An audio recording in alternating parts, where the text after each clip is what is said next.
Hello team, welcome to another ATP Geopolitics video with myself, Jonathan MS Pitts. Ukraine War News Update. First part there off for the 15th of June 2024. Looking forward to giving my talk tonight in the Andover area of Hampshire concerning the Ukraine War. I probably need to get a bit more prep done for that, so I don't know what my output today is going to be like, but it'll certainly be less than it normally is. Okay, let's start with the Ukrainian general staff figures for the Russian losses for the day before. All the usual caveats apply, of course. You can find them in the description to the video below. 1,090 personnel lost overnight, so it's over 1,000 still. Heavy numbers for the for the Russians, even though that is at the lower end of the over 1,000 range. It's still a phenomenal number. 20 tanks is a really significant loss for the Russians, double the average. 29 APVs, that's about double. 37 artillery systems, just over double. So these are significant numbers right across the categories, really leading one to believe that it's not going to be too long before the Russians properly are running out of equipment. I think they are running out of equipment. It depends how you define running out. We've had this with missiles before, where they send missiles and people, pro-Russian propagandists come on the threads and go, well, you said that they were running out. How do you explain that? No, running out means that you've got to stop. Like, I do my old jam analogy, right? At one point, I had a cupboard full of 1,000 jars of jam. And now I'm still eating jam, but I'm eating it at the rate I produce it on a weekly basis. So my cupboard is fairly bare, but I keep putting jam in there. The problem is, as I put jam in the cupboard, I'm eating that jam. So I've run out compared to where I was, and I'm now existing on a basis of produce and eat. Well, it's the same with missiles, right? The cupboard has been laid bare by the usage over the initial part of the war and up to sort of, I guess, maybe a year ago. And now they are producing and procuring missiles and firing them. We know that because the date stamps on these missiles are incredibly recent. And it's the would if you could, you answer, you can't kind of mantra, which is that if they had a cupboard full of missiles, they would be using those missiles. They would be firing far more than they are at the moment. So either they are stockpiling over a really long-term period, which means that if they're having to stockpile, it's affecting their usage at the moment. So it still means that they don't have enough to both fire lots and stockpile lots, right? So either they're stockpiling or they're just using at the rate they are producing. And either way, that is a form of running out. Well, it's the same with the equipment. They're using 1, 2, and 3 attacks of 1, 2, and 3 pieces of equipment. Then it means that they aren't able to attack with 50 bits of equipment. Now, over the last few days, we have seen there was an attack. I don't know if there were 2 attacks or it's one attack that's been described in 2 different ways, but we've had a situation where 16, 19, somewhere around that, vehicles were used in an attack on the Marinka direction. And I might have that attack on video here reference. I did show you one yesterday. Whether these are the same event or different angles or whatever, but nonetheless, there have been a couple of times when they've attacked with more than, say, 3 or 5 vehicles. That's a rarity. And when that does happen, they get absolutely smashed. So there's a claim about the 19 vehicles that 14 out of them were destroyed. Then we have a claim now that we've got 2 lots of 8 tanks and 8 infantry fighting vehicles taken out. I mean, when they do use a lot, they lose a lot, but they don't often use a lot. We much more commonly see 3 vehicles attacking. And that has to tell you something, right? 2 multiple launch rocket systems, 4 anti-aircraft warfare systems. What we are seeing consistently at the moment over the last few weeks, I mean, we've seen this since the counterattack last year of the Ukrainians, where it all went a bit wrong at Malatok-Kamachka, and they sat back and said, right, we need to take out artillery systems and air defense. And lo and behold, since then, we have seen really high levels of artillery pieces and anti-aircraft warfare system pieces taken out. That's the same today. They seem to be systematically going around Crimea, for example, but other places as well, taking out air defense. One would think ahead of the F-16s being introduced. 57 vehicles and fuel tanks, 12 pieces of special equipment are also high category numbers there. Okay, so challenging day for the Russians. Let's look at Andrew Perpetua's loss list. He's a day behind. I think this is the last 24 hours and the one before he hasn't put out and possibly won't put out. But as you can see here, it's a very high number of pieces of equipment lost by the Russians. Just insane. And in fact, if we go and just listen to this. So Andrew says, today we counted 183 FPV drones and 62 drone drop bombs from Ukrainian footage. This is after removing duplicates. So they've got 240 videos to look at, or instances of these events. And this is considering Andrew also tries to look at as much Russian data as possible, as many Russian sources as possible. He tries to overcome any potential bias by really actively searching out Russian stuff. And we know that we've got a pretty good indication that that there isn't some kind of selection bias where the Russians just aren't publishing as much stuff as the Ukrainians, but actually the claim might be that they are still doing lots more, they're just not publishing it. Because the Russians publish, it seems, all sorts of stuff. They publish everything, to the point where they publish stuff that they shouldn't publish. They often publish things of themselves blowing up their own stuff. There was one I watched yesterday where the video was just completely missing the vehicle. And you're like, why would you publish that? I mean, all that effort, the drone, and then getting the drone in and it lands like 10 meters in front of the vehicle. And you're like, well done. But so the only way to really understand that is they just publish everything they can in an attempt to try and overcome this perception that the Ukrainians are being more successful by using more and using more drones. Just empirically seems to be the case that they are using more drones. So on the other hand, he said that we had 43 Russian FPV drones, 69 Russian drone drop bombs, 10 Lancets, 2 Molniya, which are these new fixed wing drones, plus 1 Russian drone we couldn't ID. So that's, if you're adding that together, 13, 70, 82, 125. So that's 125 against 245.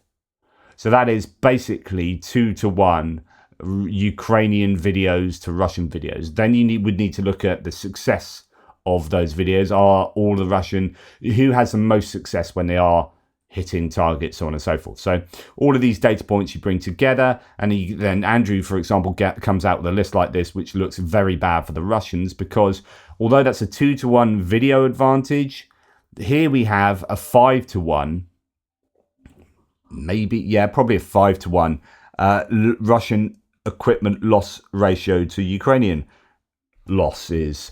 And so it's not obviously just going to be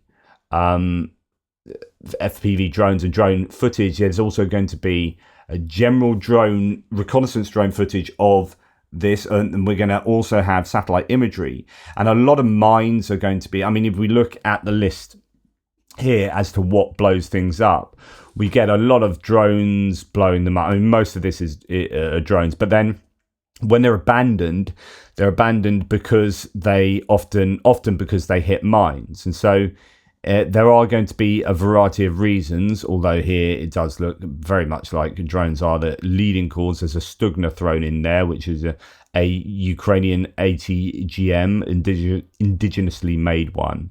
A number of unknown causes and whatnot. Anyway, we'll go and look at the Ukrainian losses here. So we have some electronic warfare system, Lancets hitting them. They're obviously going to be a little bit further, well, not obviously, but they are a little bit further behind the lines. And so that's where Lancets are at their most effective. Nota and Bukovel equipment there taken out. We also have a surveillance comms taken out by Lancet as well. So comms equipment getting fairly targeted by the looks of it by the Russians behind the enemy lines, behind the Ukrainian lines. Then we have a couple of bits of artillery, some tanks, but again, exactly as I've noted, look at the M1 Abrams in there. We got 2 Abrams damaged. There was only 31 given, although there were rumours about more being given as well, but I don't know if that actually ever happened. So this will hurt the Abrams repertoire, I guess, the Abrams stocks, but 2 out of 5 tanks being Western tanks, and I keep saying that you're going to see more and more Western equipment on the Ukrainian loss list as they cycle through their old legacy equipment. Right, the Russians then, so there's some surveillance and comms losses there. Ukrainians have hit some Russian surveillance and comms stuff as well. Brem 1 recovery vehicle and some engineering vehicles. That's not unusual at the moment. Quite a few of these are getting taken out. And then, goodness me, look at the tanks. So only one piece of artillery. Andrew admits that they skew against artillery for their footage that they look at. So you would expect there to be less artillery than the Ukrainian General Staff would indicate on Andrew's lists.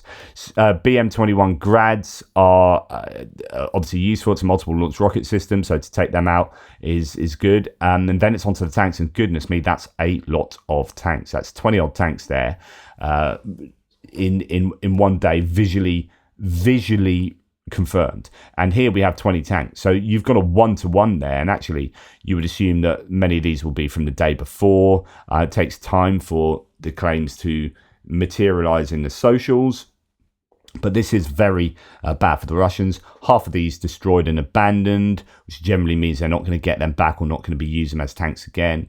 We've got a couple of tracked garden sheds, or I say a couple, actually 4 of those. So those are the tanks with all the corrugated iron built on top of them. And other than that, most of the tanks are not able to be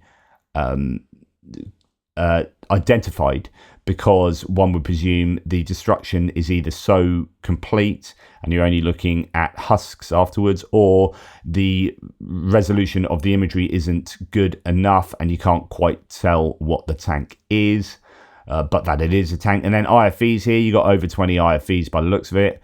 And again, half of these destroyed and abandoned. BMP2s, a couple of ones, BTRs as well thrown in there. It's just incredibly long list of equipment. This is the real nuts and bolts of the Russian equipment here. The tanks and IFVs, that's what they're using to attack on a daily basis, and it's getting attrited at such a phenomenal level. And you think, okay, how about APCs then? Well, a bad day for APCs as well, where we have BTRs, MTLBs, Tiger M there as well, a couple of those, mostly abandoned and destroyed, and probably about 15 there taken out. So just really high levels of destruction. Then we've got trucks and civilian vehicles and ATVs and whatnot thrown in as well. So really bad day for the Russians, really highly attritional. Nothing of massive value on either side there, but that's a completely unsustainable set of losses for the Russians. Now, John P. does he often looks at satellite imagery with a couple of other people on Twitter as well as open source intelligence sources. Does a lot of surveying the Russian bases that store the different pieces of equipment, and he's done the totting up, very meticulous kind of literally counting of vehicles in satellite imagery. He's rerun his stored BMP numbers, accounting for all the BMPs at those 2 bases being broken, and then also 344 BMP-based non-combat vehicles on a 94th arsenal. And based on these numbers, so 344 of these are non-combat vehicles. They'll be support vehicles of some sort. But early 2024, Russia had, so this is early 2024. This is not now. This is maybe 6 months ago, based on satellite from 6 months ago. They had 1,200 BMPs and BRM ones, mainly BMP ones, left in storage. So the BMPs left, 1,200 sounds like quite a lot, but they had thousands. I think they had, and they've got quite a lot of broken ones, but the 1,200 ones are ones that he thinks are workable, salvageable. But they are going to be your bottom end. They're going to be your least valuable BMPs, like BMP 1s. If you have to do a lot of work to BMP, you'd rather do a lot of work to a BMP 3 and get it to the front line than a BMP 1, right? So you're going to naturally, you'll be left with. So at the beginning of the war, BMP 1s that were easily salvageable or easily refurbishable went to the front line. So you saw a lot of BMP 1s going, because it's just like, right, buff it up, get it on the train, that's going to the front line. So you saw a lot of BMP 1s. There weren't that many BMP 3s. They've now all been exhausted, and BMP 2s as well. Then it got to a point where, right, we had to start putting effort into basically rebuilding these. So then that's when you saw more BMP 2s go than BMP 1s. And now you're left with BMP 1s mainly that are salvageable, but they're going to need quite a bit of work. And compared to where they started, 1,200 is not a good number, and that was 6 months ago. So you're thinking that the Russians really are exhausting their storages. There's talk about the MTLBs being exhausted. They are APCs, armored personnel carriers. It's not a good look here. People talking about what they started with. But yeah, the Russians are definitely having an issue there. And then David D here says, and take this all with a pinch of salt, but this is the kind of thing that I keep talking about, which is whenever you see whenever I deliver you a bit of a nugget of news saying that, Canada's given this many Rochelle's and France has given this many Caesars, and we've got all those, was it PV302s coming, hundreds of those coming from Sweden. You're thinking, right, okay, so what's the situation with Russia? So Ukraine are getting stuff from the West that it's not always new stuff, right? But it's comparably better than a BMP-1. What's Russia doing is they're buffing up their BMP-1s and getting them, but they're running out of them. And then you say, well, who's in a better position? So David D says, it looks like a tipping point's been reached. In the last month or so, the West have donated about 600 to 700 armoured vehicles. Spain, France, the Baltics, UK, US, etc. 1,000 plus support vehicles. Japan's just sent 110 this month alone, with many more to come. So there's loads of, you can talk about NAFO trucks. You talk about Zetros trucks or lorries from Germany, etc., etc. 50,000 more drones of all sizes, 50,000 coming from abroad. Now, this is adding to what is supposedly something like a 50 to 150,000 production capacity from the Ukrainians as well. It's just insane. So production is ongoing and increasing in Ukraine for armored vehicles themselves. So we hear about the Lynx infantry fighting vehicle that they should be building them and completing them this year, and you've got the Fuchs on the way, as well as their own. They are producing their own completely indigenous armored personnel vehicles as well. So thousands of ATGMs are heading to Ukraine. 3 times more aircraft are heading there than Russia can make in 5 years. The US, France and Argentina, 5 to 6 long-range ADA systems are headed there. So please tell me, is Russia winning? And I think that's worth concentrating on for a while there. I'd much rather be Ukraine now than Russia. I just think that, I don't want to be too positive, but I think a tipping point has been reached, and this is the time to double down on our support for Ukraine, not to go, well, you're starting to do well, let's step back, you get on with it. No, that's where we need to start giving more and more, because we can sense, there's this sense here, it's like a boxing match and they're on the ropes, so this is where you need to go in for your killer punches type thing. Now the Ukrainians have their own problems as well, and mobilization being the key one, but outside of that, the Ukraine is getting way more support than Russia is getting support from an economic, political and military point of view. Now here we have repelling an enemy assault in a Pokrovsk direction, during which the Russians lost 8 tanks and 8 BMPs. So we can see from one video 16 vehicles getting taken out in one attack, and then you look at this list and you go, yep, okay, it tracks pretty well. The work of the scouts, gunners, anti-tankers, FPV drone pilots and sappers of the 68th Assault Brigade there. So good work from them. Now this is a bit of footage that's come out this morning. It's worth having a little look at, just to get you a sense of what Ukraine is doing north of the border at the moment. So you have a guy sitting in his car there, having a look at a drone that's just circling. He's like, okay, this bad boy's gonna come and hit something soon. What's it gonna go for? You can start getting nervous. And this is, one presumes, maybe Belgorod, right? Where people are just driving around in a normal kind of urban setting or semi-urban setting, people driving down the road, people looking like they're in their summer clothing, and you've got a Bukanka just up there, a Scooby-Doo van, and a drone just slams into that, and that's the end of that Scooby-Doo van. You get interesting as he drives past, they just drive past this almost as if this is like a normal thing, although it's not. I mean, that's why they're filming it. And you see the military people coming out of the little shop there, who had either known there's a drone around. Some people saying that the military weren't hit because they got out knowing the drone was going to attack, or they just got out to do their shopping or whatever, and this drone takes out the vehicle. And that's the sort of thing that's kind of happening on a regular basis north of the border. The Ukrainians are operating their drones at their FPV drones, first-person view drones, at a 20-kilometer range. And so you can start, it's almost like they've been given proper permission now, even though they could have done this before.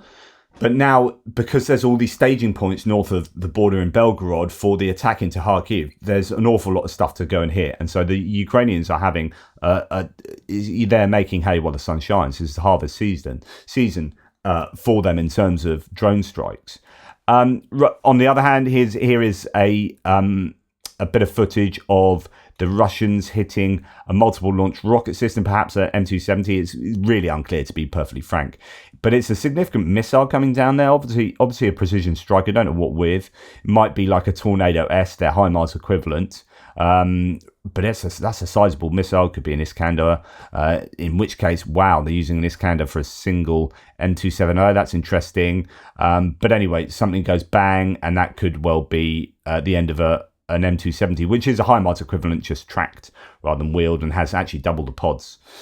A car belonging to a man identified as Vadim Sobeski, a high-ranking Russian military officer and military unit commander, exploded in Milerovo in Rostov region. Local residents reported that the vehicle caught fire on the road and exploded after a while. He apparently was outside the car, though, so he obviously realised something was going on. But interesting, there are a number of these attempts, if this is indeed attempt. I mean, I can't imagine that your car would normally end, well, it could be a Lada, I suppose, but your car doesn't normally end up like that while driving along. So I presume that's a sabotage attempt on him, and they seem to be fairly common at the moment, which I think is also worth reflecting on. So as things get more challenging for the Russians, it might give permission for more Russians to do things like that, or they become more susceptible to being paid by Ukrainians to do things like that. As the war is taking its toll politically and in terms of morale, this is a good time, again, to make hay while the sun shines, to have the Ukrainians start doing more stuff like this. And then the social fabric, the support for the war on a social front might start snowballing in the wrong direction for the Russians. Politico reports that, going on to distant strikes now, European allies are ramping up pressure on the Biden administration to further loosen restrictions on Ukraine's use of the US weapons to strike inside Russia. There's going to be a discussion with the anti-escalation people, I guess, but it will be interesting, because if you get a sense that the Russians really are on the ropes a little bit at the moment, then if the US was say, oh, we're going to allow ATACMS to be used against like Russian air bases north of the border, that might really get the Russians to react badly against that, because it's another nail in the coffin, maybe. On the other hand, like, all they've got is nukes in terms of their consequences they keep threatening, and I don't think they're going to do it. So I think the Americans would be in an okay position to be able to allow the Ukrainians to hit with ATACMS, and the European allies there appear to be very much on board with that. Now, a couple of days ago, there was, not last night, but the night before, I think it was, there were 70 drones sent at Morozovsk air base, which is a Russian air base, and there seems to be a lot of talk at the moment about what might have happened. It could be as many as 7 Su fighters, 5 outside and 2 in a hangar, that could have been damaged to the point of destroyed. Taken out in this, or not so much. So here's the before. You've got 5 fighters outside, and you've got a hangar with what appears to be, as we'll see, 2 fighters inside. Now, we've got destruction all around that area where the planes were, right? But it doesn't mean that there were planes there. There doesn't seem to be too much destroyed in terms of destroyed equipment, although you can't really tell. The resolution's not good enough. And then there are 2 planes in a hangar there that would have been destroyed, might have been destroyed, but certainly damaged by what has taken place there. So even just the debris falling on that, but you're going to have munition flying into that. They will need a bit of a fix up. They might not be fundamentally destroyed. Ukrainian drones successfully struck Russia's Morozovsk airbase overnight, hitting a maintenance hangar housing a pair of Russian Air Force Su-34s. And the Su-34s is the fleet that's been heavily responsible for those glide bomb attacks on Ukrainian positions. Right, the Ukrainian GUR units used at least 70 drones to strike that airbase. So I imagine quite a few of them were taken out of the drones, that is. You're going to have, well, I would assume you would have some of your best air defense around an airbase like this, especially since it's in Rostov and fairly close to the Ukrainian lines, or fairly close to Ukraine, full stop. So yeah, I imagine a lot of these drones would have been taken out. But now you're thinking, if you're Ukrainian, you'd be thinking, let's just hit this base completely if we can, so that if there are still damaged planes that can't be transported away or can't be flown away to another base, then we can finish them off. Or if there's anything left there, now's the time. This has been talked about quite a bit by Budanov, who said that they will attack the airfield again. So there has been some good damage done to the to the Russian Air Force there. Okay, acting governor of Russia's Western Kursk region has said, so Kursk is north of Sumy, basically. So you've got Kharkiv, north Belgorod. You've got Sumy, which is next to Kharkiv, north Kursk. Okay, acting governor Russia's Western Kursk region has said the last operational trans-shipping point for Russian gas exports to Europe has reportedly been shelled by Ukraine. And this could affect the ability of Russia to ship gas to Europe, right? And puts a nail in that coffin. Right. I think Ukraine are probably hitting targets most nights at the moment. So last night, I can't see much evidence of anything happening, but things trickle out, like I keep saying, and it's like, oh, there was a drone that was flown against this refinery over here or whatever. So no doubt things happened last night. We just don't have too much information. There's a report something was actively burning in Starobesheve area today. In that area, there was a Russian air defense that was supposed to shoot down Gimlers. I don't even know particularly where that is, but something exploding possibly inside Russia there. The city of Kamensk, so this is a one thing we did have from last night. City of Kamensk, Shakhtinsky in the Rostov region was hit by a drone last night. The city is close to the border with the Luhansk region of Ukraine. Local authorities hide information about the damage done, but there's videos and you can hear stuff going on. Now, it's thought that this might be the Kamensky combinat, where Russians produce fuel for the missile engines fuel. So debris fell on an enterprise there. So it could be that the Ukrainians have been targeting Russia's ability to manufacture missiles. And that fire that was in the Kyiv Oblast on what one presumes was an oil depot that has been raging, I think, for 2 days, has finally been put out by the Ukrainians. They've had a real tough time with that. That would be a sore loss for the Ukrainians there in terms of oil stocks and whatnot. Right, Astrai Intel here reports that, moving on to other bits and pieces, a Russian assault group has been taken into a pocket following a successful Ukrainian counterattack in the northern part of Vovchansk. This is the absolute worst thing that can happen to your unit, by the way. According to Volchansk, the situation at the aggregate plant is still the same. Some of our guys remain cut off from their territory. It is not possible to break through to them, says a Russian military blogger there, or military source. Now, that's that small pocket. So if you remember on my map, you've got Vovchansk, and then there was this small area that the Russians control that is aside from everywhere else. It's cut off, completely surrounded and cut off. And there's a lot of talk about this at the moment. The Russians are unable. It's a bit like Mariupol to a degree, although I doubt it's nearly as many people, but don't know how many there. Jane Kiev says Russia's humiliation in Kharkiv region only gets worse, as now they can't even get their guys out. Russian side complaining that a herd of them is trapped, unable to retreat or advance. Don't know how many that is, but that's the map. And it's just this aggregates plant there where the Russians are stuck. And apparently, yeah, they've been unable to get a bridge across to save them because the Ukrainians have been keeping them in check. Now, of this whole offensive, which I keep calling an operational disaster, and I absolutely stand by that, it seems to be more and more of a disaster as the days go by. This is what Andrew Perpetua said about it last night in his live stream. The success of the counterattacks, and I want to tell you something.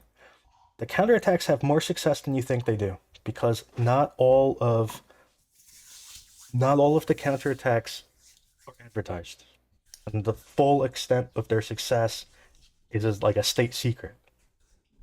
So the situation is actually better than you think it is. So this stabilizing and then counterattack, and then you tack on the amount of casualties that the Russians have sustained. Most of them are infantry casualties. They haven't really lost that many vehicles. A lot of people think they lost a lot of vehicles. They didn't really. They've lost some, but not that many. So, but this whole situation has boosted Ukrainian morale to a level that I don't think we've seen in a very long time. It's like right now might be the highest morale that Ukraine has had since prior to the offensive last summer. So, like I know some people who have been rotated out of combat, and they're feeling good, like they are in good spirits. So he then goes on to say, but on the other hand, first thing is, it's gone really well for the Ukrainians up in that northern area, and it's been an absolute disaster for the Russians. On the other hand, though the morale is good, better than it has been since before the counteroffensive last year, which is amazing, right? He said there are areas of the front line where the morale is actually quite low because it's so high up there.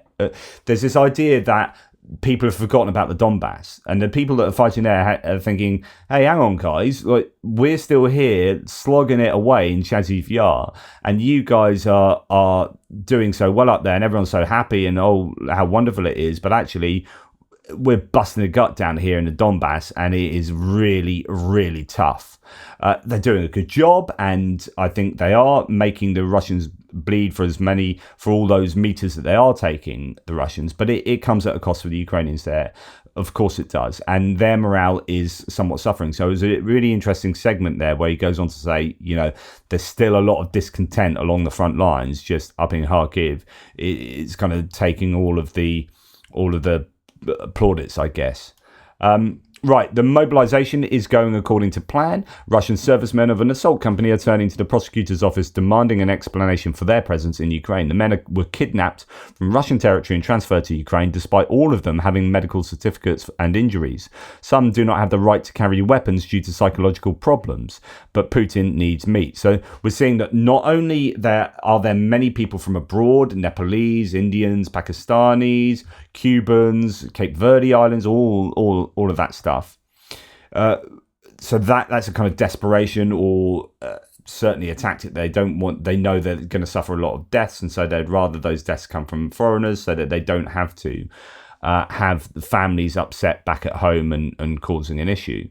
But also it smacks itself of desperation. And then you have the idea that they're rounding up people that are unfit for war because they desperately need people to throw into the meat grinder. Is this what we would expect if things were going well for Russia? No. So I think we're justified to think that things are not going well for Russia. Now, we know that there are problems for mobilization for the Ukrainians as well, but I just think that if the Russians don't do a mass mobilization, they are left with the only option of like klepto mobilization, like stealing people from different places, and these people not really being super adequate even to do the job, and so that then devalues their offensive capabilities in other ways. And so they need to do a mass mobilization, but they won't do a mass mobilization because it would be economic suicide. And so they're in a real problem. They're in a real dilemma, the Russians. But they are using, says Zelensky, 3,200 to 3,500 aerial bombs per month. So divide that by 30, that's like 100 a day. per month for civilian population, so that people are afraid and flee from the city, and Russia has the opportunity to occupy villages and cities, just like Hitler did. Carpet bombing, everything is the same, one manual. So he's saying they're just taking a leaf out of Hitler's book here in the way that they are operating the Russians, which is obviously darkly ironic. So yeah, it's still an issue, and that's why the Ukrainians need to hit those air bases, and it would be nice if they had the ability to hit those air bases with ATACMS to allow them to use ATACMS across into Russian territory. Now, the US courts prevented the government from selling a seized yacht of Russian oligarch. According to US government, the Amadea super yacht belongs to Russian businessman Suleiman Kerimov, who is under sanctions. The proceeds from the sale of the vessel were to be transferred to Ukraine. I hope that the court wasn't like a pro-MAGA court, Trumpist judge who's doing this out of spite. I hope there's a genuinely good legal reason for this, because it's frickin' annoying, because this is like free money for the Russians in a sense. American taxpayers have to spend about $740,000 monthly in maintenance and insurance bills for the 106-meter Amadea. So the sanctions here are actually costing the Americans just to keep that boat up to scratch. They need to sell it and get that money to the Ukrainians. Right, just something that is, I think, evocative. The Euro 2024 Championships kicked off last night with a 5-1 drubbing of Scotland. Sorry to my Scottish viewers there. But it is a celebration of football, celebration of hopefully, sporting camaraderie. Although I look forward to seeing the England-Serbia match, seeing whether there is going to be some ultra-nationalist headbanging there. Right. Nonetheless, it's a celebration of Europe and football. And the Euros kicking off today reminded me, says this source, of my home city Donetsk held the Euros in 2012. So it's one of the venues in the 2012 Euros. Euros come every 4 years. In between, there's the World Cup. There's a World Cup every 4 years. Now, what's left of that is a rotting stadium, because Russia only brings death. And I think it's just worth reminding ourselves, what has happened to Ukraine over the last 10 years. 12 years ago, this was a beautiful venue for the Euros. 12 years later, sucks to be there. It's just terrible. Is this the liberation that Russia brings? So Andrew Perpetua just gives us another story here. This is a Russian woman who an enemy bomb hit their house. The local resident was hit by a pipe and did not lose consciousness. Later, she heard her husband screaming. She gathered all her strength and managed to pull him out from under the rubble. When the couple went outside, they were horrified to see their house completely destroyed, and half the street where they lived was also destroyed. They were able to save only a few personal belongings. So this is up in Kharkiv area, I believe. Vovchansk, yes, near Vovchansk. This is one of the many horrific stories our police officers hear about concerning Russia's war against Ukraine. People are losing their homes, losing their normal lives. The police evacuated the couple to a safer place and handed them over to volunteers. One day, the terrorist country will be held accountable for every action committed against the civilian population of our country, says the source that Andrew Perpetua is referring to here. And it's just terrible. We just must remember the human cost of war. So I often talk to you in terms of statistics and talk to you and say, oh, look, here's a BMP-1 that's been blown up, and this is the number of BMPs left because all of these have been destroyed. But this is all a reflection of what is going on in a war that is exacting a massive cost on normal people, human beings that were otherwise going about their lives in a very normal way before this war started in say 2021. And now you've got civilians, old people, young people, dogs, animals, ecosystems being ripped apart by what has taken place. And we've got to remember that more often. It's just absolutely terrible. And I'm going to leave you with a smiling girl who's smiling in spite of the challenges to her life that will be ongoing for the rest of her life, despite all she's endured, says this source. She is smiling. She's a symbol of unyielding strength. No child should have to go through such ordeals. This is a result of a one man's madness. Putin is a criminal. So there you go. I'll leave you with that today. Take care of yourselves, everybody, and I will try and speak to you in a couple more videos today, but I'm unsure of my output. Take care. Speak soon.